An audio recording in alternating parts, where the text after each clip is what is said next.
Hi, hello everyone. Welcome back to RS India's channel. Today we are going to see beginners level English. இதில் நம்ம determiners தான் நம்ம இன்றைக்கி பார்க்க போகிறோம். அந்த determiners எக்ஸாம்பிள் என்ன கொடுத்துக்கிறேன்னா a lot of, much, many. இதுதான் நம்ம வந்து எந்த இடங்களில் ப்ராப்பராக யூஸ் பண்ணணும் அப்படிங்கிறத நம்ம இன்றைக்கி பார்க்க போகிறோம். இது வந்து பார்த்திங்கன்னா அதிகமாக யூஸ் பண்ணுங்க large amount or number of people, animals, things இந்த மாதிரி தான் நம்ம வந்து பொதுவாக யூஸ் பண்ணுவோம். அது எல்லாத்துக்கும் தெரியும். ஆனால் அந்த இடங்களுக்கு தக்கவாறு, அந்த கொஸ்டின்ஸுக்கு தக்கவாறு நம்ம எப்படி ப்ராப்பராக யூஸ் பண்ணலாம் அப்படிங்கிறத நம்ம இன்றைக்கி ஒரு கிளியராக பார்த்துக்க போகிறோம்.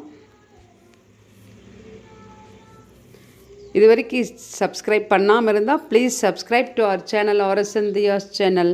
Learn well and talk well. Now let's get started the class.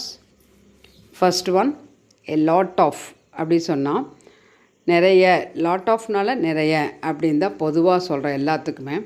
இப்போ நாங்கள் அழைத்ததில் நிறைய பேர் திருமணத்துக்கு வரல அப்படின்னு சொல்கிறாங்க. நிறைய பேர்த்துக்கு ஒரு 1000 இன்விடேஷன்ஸ் வந்து பிரிண்ட் பண்ணி கூப்பிட்ருக்குறாங்க, இன்வைட் பண்ணிக்கிறாங்க. ஆனால் வந்து அதில் ஒரு 500, 600 பீப்புள் தான் வந்தாங்க அப்படின்னு சொல்லும்போது அவங்க சொல்லுவாங்க நிறைய பேர் வரல நாங்கள் கூப்பிட்டதில் அப்படின்னு. அப்போ எப்படி சொல்லலாம்? a lot of the people we invited couldn't attend the wedding.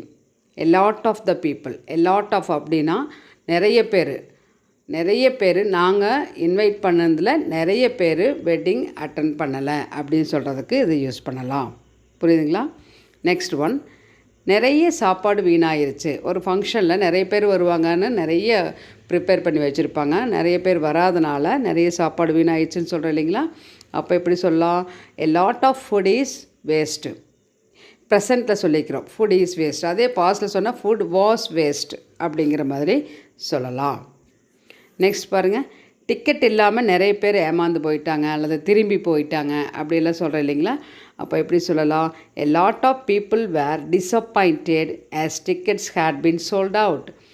Tickets எல்லாமே சோல்ட் அவுட் ஆயிடுச்சு அப்படின்னு சொல்லிட்டு டிஸப்பாயிண்ட் ஆகிட்டாங்க, அதாவது ஏமாந்து போயிட்டாங்க நிறைய பேர் அப்படின்னு சொல்கிறதுக்கு a lot of அப்படிங்கிறத யூஸ் பண்ணலாம். இப்போ உங்களுக்கு புரிஞ்சிருக்குன்னு நினைக்கிறேன் லாட் ஆஃப் எந்த இடங்களில் யூஸ் பண்ணணும்னு.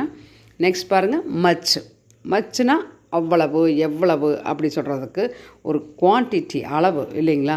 ஹவு மச் இஸ் இட், இது எவ்வளவு, ஒரு பொருளை பார்த்து எவ்வளவு இது, ஹவு மச் இஸ் இட் அப்படிங்கிறது வாட் இஸ் இட்ஸ் ப்ரைஸ் அப்படின்னு கேட்குறதுக்கு பதிலாக தான் நம்ம ஹவு மச் இஸ் இட் அப்படின்னு கேட்குறோம். சரிங்களா? இதனுடைய விலை என்ன அப்படின்னு சொல்கிறது. இப்போது எனக்கு செஸ் விளையாடுவதில் அவ்வளவா ஆர்வம் இல்லை அப்படின்னு ஒருத்தர் சொல்கிறாங்க. அவ்வளவா ஆர்வம் இல்லை அப்படின்னு சொல்கிறோம். அந்த ஆர்வத்தை நம்ம வந்து எண்ண முடியுமா, கவுண்ட் பண்ண முடியுமா? முடியாது இல்லைங்களா? அப்போ I don't have much interest in chess, அந்த மாதிரி இடங்களில் தான் நம்ம மச் அப்படிங்கிறத யூஸ் பண்ணணும். I don't have much interest in chess, எனக்கு செஸ் விளையாடுவதில் அவ்வளவா ஆர்வம் இல்லை அப்படின்னு சொல்கிறோம். நெக்ஸ்ட்டு, உனக்கு எவ்வளோ வேணுமோ அவ்வளோ வாங்கிக்கோ அப்படின்னு சொல்கிறோம். நம்ம ஒரு ஷாப்பிங் போனால் உனக்கு எவ்வளோ வேணுமோ அவ்வளோ வாங்கிக்கோ. Take as much as you want. as much as you want, உனக்கு எவ்வளவு வேணுமோ அவ்வளவு அப்படிங்கிறதுக்கு தான் as much as அப்படின்னு நம்ம சொல்கிறோம். இது வந்து டிகிரிஸ் ஆஃப் கம்பேரிசனில் நீங்கள் உங்களுக்கு தெரிஞ்சிருக்கலான்னு நினைக்கிறேன். பாசிட்டிவ் டிகிரியில் இது யூஸ் பண்ணுவோம். சரிங்களா? நெக்ஸ்ட்டு, மெனி அப்படிங்கிறது வந்து எண்ணிக்கையில் சொல்லக்கூடியது இல்லைங்களா? அப்போ அவள் பல இரவுகள் தூங்கவில்லை அப்படின்னா பல இரவுகள், நிறைய நைட்ஸ் வந்து தூக்கம் வராமல் அவங்க புரண்டு படுத்திருப்பாங்க. அப்போ she had many sleepless nights.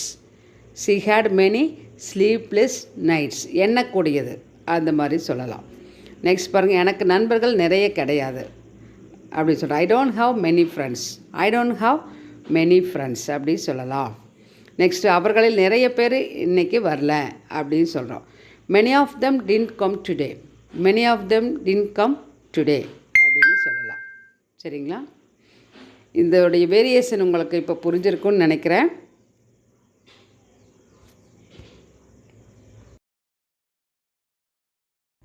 I hope this class will be very useful to you, especially for beginners. If you like this class means please give your like and share. Don't forget to subscribe our channel. Thanks for watching.